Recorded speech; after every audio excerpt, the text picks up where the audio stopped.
Yo, what's up? It's your boy MMA Ashpalt, and I'm going to be breaking down UFC Columbus Blaydes versus Daukaus. So first we got Luis Saldana versus Bruno Souza, and first looking at this matchup, I'm favoring Luis Saldana pretty big. He's going to be constantly moving forward, looking to put his lights out. Saldana's got that front kick KO on Contender Series, which got him the contract, and looking back on his fight, his striking looks so crisp.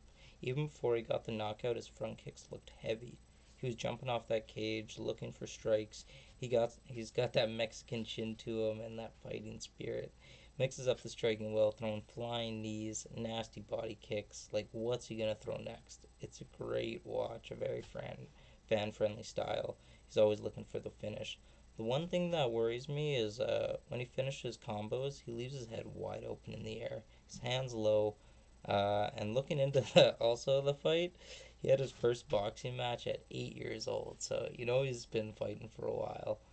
And then you see in that Austin Lingo matchup, the first round, you see how dangerous he is. Rocks Lingo with the body kicks, has him retreating. Then in between rounds, you see Saldana tell his corner he hurt his foot. That's when you see the tide start to change. You see Saldana come out and attempt a takedown, not get it, and stay standing. And he actually got outlanded. And then the third round, got hit with a body shot and fell down. And it was so weird to watch. And then he ended up losing the decision. And then we got his opponent, Bruno Souza, and he's going to have the karate stance, landing nice ones and twos, good leg kicks, weaving, always weaving in that stance. He keeps his hands very low in the stance, which is nerve wracking. He'll occasionally throw a flying knee, but he's always backing up in his fights. That's like the one thing I've really noticed. He's like, yeah, really on the back foot. Real no sense of urgency from this guy. He'll like occasionally blitz and throw the flying knee, but only with like one or two strikes. He'll kind of mix in the takedowns, but not like really. He's training with Lionel Machida, and in that Camilla Kirk fight, he does the exact same thing. Moves backward the whole time, throwing punches and knees, and every once in a while moving forward. And Souza actually fought the MMA legend himself, Magic Mike Hamill, and boy, did Hamill dominate this guy. You guys should have seen it. Uh, Mike Hamill just took him down and just unleashed the ground and pound on him. But Souza actually survived because Magic Mike was crushing him right to the head, and he landed a strike to the back of the head, I believe, and that's when they called the fight off. And not a win that you want under your record, but that's kind of how it played out. So how I see this fight taking place, I think both these guys are going to give the opponents the matchup they want with a striking battle. I don't see a lot of takedowns being attempted unless it's really from the Saldana side that he's hurt. I could see Souza going for takedowns if he's getting pressured, but his takedowns really aren't the greatest. And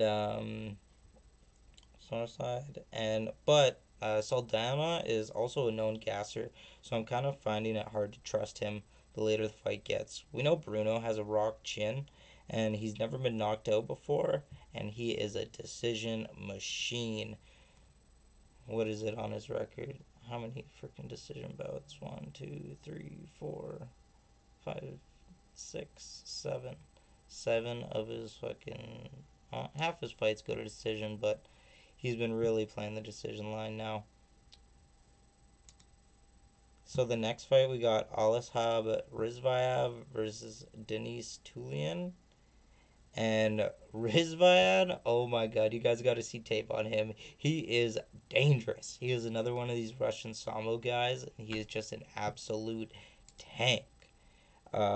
His fight on the Contender Series was wild. You guys got to see that. He runs in looking for the knockout, gets tripped by a leg kick, and then instantly goes for the single leg, and then just takes the guy's back and chokes him out. And tell me about an impressive debut. Like, wow. And then I went back to watch some old tape of him fighting in Russia, and it is wild. They got a whole ass band going on, like a whole mariachi band. I don't know what it is called in Russia, but you guys got to see it. It's him versus Matej Truhan. But in this match off, Buddy just finishes him off with leg kicks in under 35 seconds. It was nasty.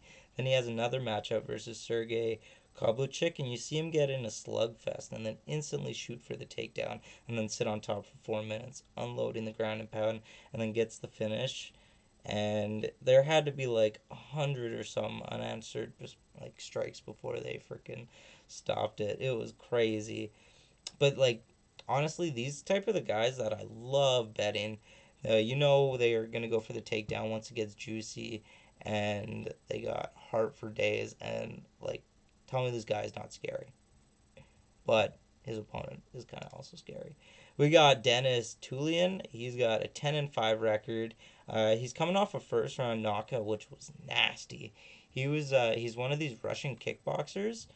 Um, but he primarily likes to keep it standing. He's got a bit of a ground game, but he likes to keep it standing. His hands are where he likes to do the work. He got a sick knockout in his last matchup versus Fiorot and UAE Warriors. He caught him with a head kick and then finished him off with strikes. It was pretty good. And then I was able to find the fight versus Arkan Khizriev. This last one, it was kind of hard to find tape on him, but this is the fight that made me bet Aliaskhab. You see in the Akram fight, oh geez, yeah, this guy's kind of a tank though. But in the fight versus him, Akram just takes him down immediately, stays on top for like 5 minutes, and that's how it is for the next 3 rounds. Dennis doesn't. He's able to get up like 2 or 3 times, but he's just kind of defenseless on the ground. He really likes to keep it standing, so he's gonna want to. He's gonna want to be keeping this on the fight.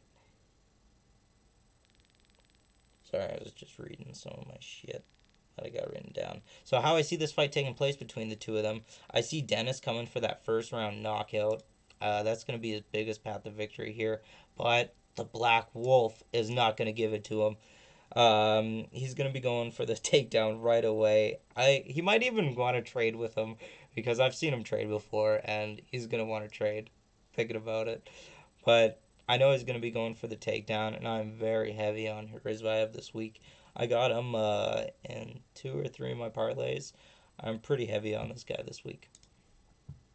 Then we got David Dvorak versus Mateus Nicolau, and I'm going to give it to you guys straight. I honestly do not have a good read on this fight.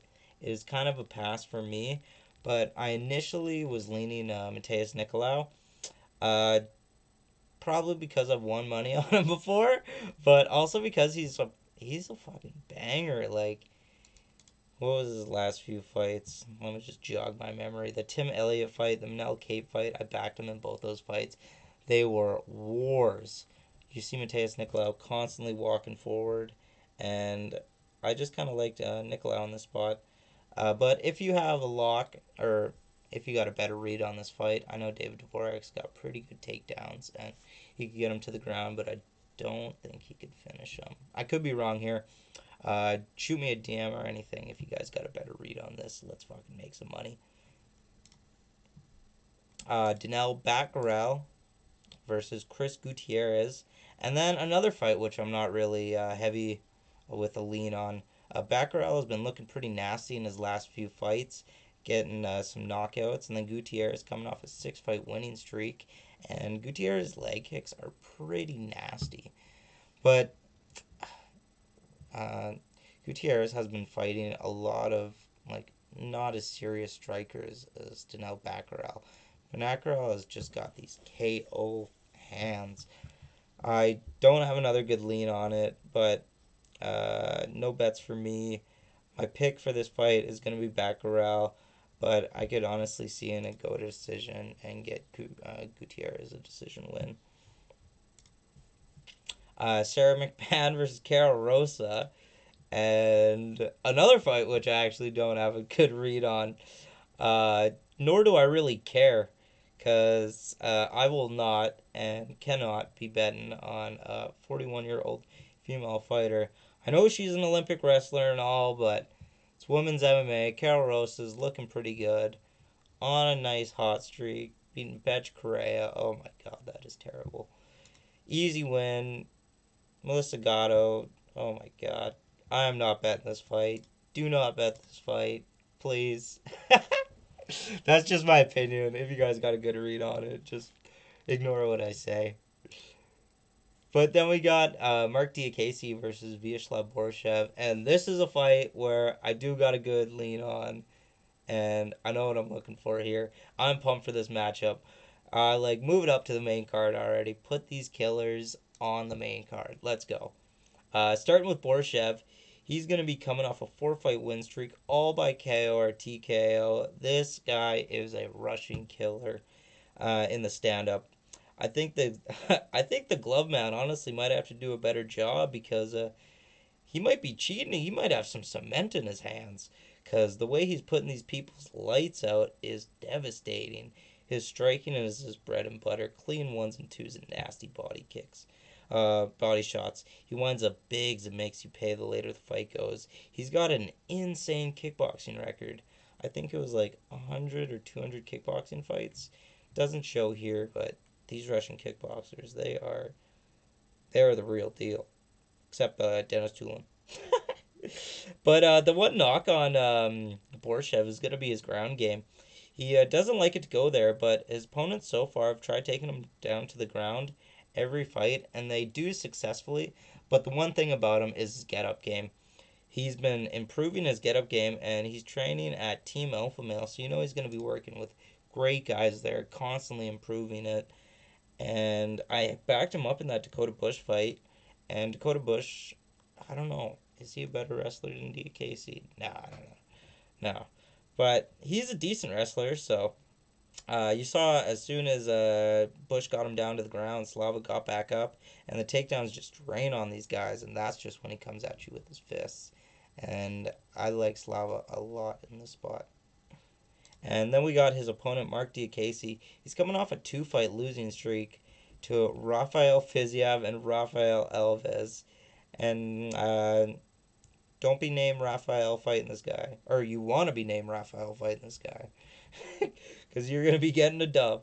But in that Khizriev fight, he took a ton of damage early to the body. Started slow, but really started to put it together in the second and third round. Started racking up Khizriev. But it was kind of too late. I didn't know how Khizriev didn't put him down early with those body kicks. Because they were nasty. But he survived and got... and lost the decision. But then in the next fight, he had Alvarez, and I actually had on a bet on Diakiese that night, and it was a total letdown. Alvarez just came in and just wiped the board with him, just ran through him, caught him with, what was it, a head kick or right hand, and then chokes him down to the ground. That was disgusting. For my pick for this fight, it's going to be Slava Borshchev. I think the striking on the feet is going to be the superior factor. And if Diakiese is going to be shooting for takedowns, but I think Slava is going to have the ability to get it up and put the lights out of Diakiese. I don't know if he's the same since that Alvarez fight, like he did not look the same. I don't know if it was the nut shot or what, but that was a strange one. Then we got Neil Magny versus Max Griffin. And honestly, I really like Neil Magny in this spot. He's impressed me in his last couple matches. He had that real tough fight versus Michael Chiesa, but Michael Chiesa just he's a better version of Neil Magny. Let's be honest. He can smoke a lot of these guys in the division with his wrestling. He just puts a pace on people, and they got a problem with it. But he's got problems when he starts facing top 5-10 guys. But this isn't a top 5-10 guy here, so I think the ground game is going to be totally superior. And for Max Griffin, he's been putting it together quite nice. It's a nice little 3-fight win streak.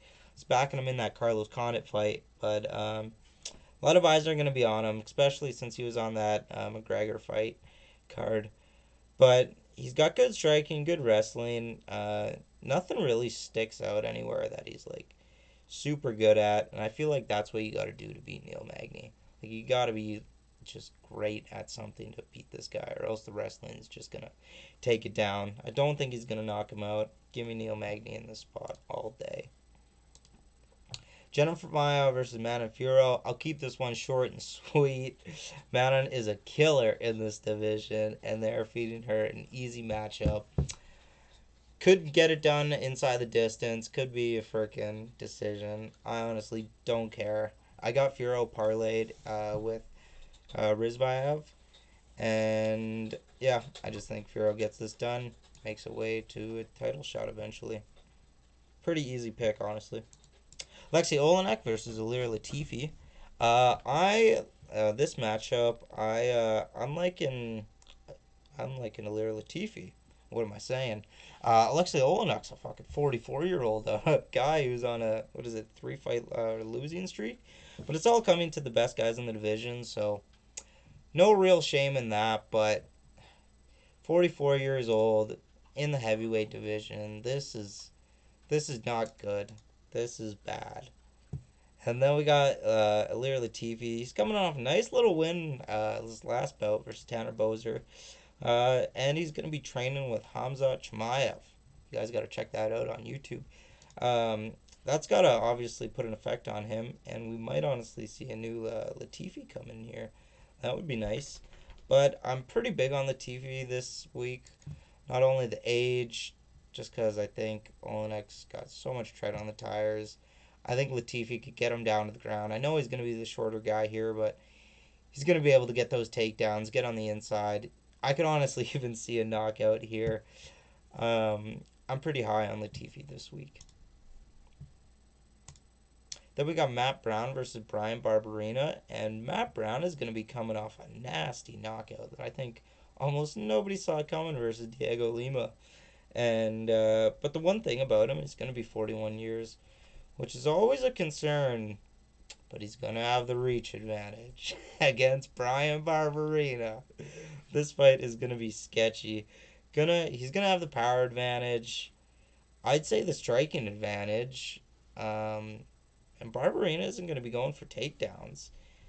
And he's going to be giving Matt the fight he wants. And for Bryan Barberena, he's actually had a weird last couple of fights. Everyone was expecting him to knock out Jason Witt. Me especially. I had a bet on him and to finish. And man, that was the biggest letdown I've ever seen. Bryan Barberena is dead to me. He got dropped twice and then taken down and loses the fight. Like, that was, oh man, I don't know if it was just a bad read by me or what. The Darian Weeks fight, I think I was back in Darian Weeks because I couldn't even trust Bryan Barberena. Then he pulls through.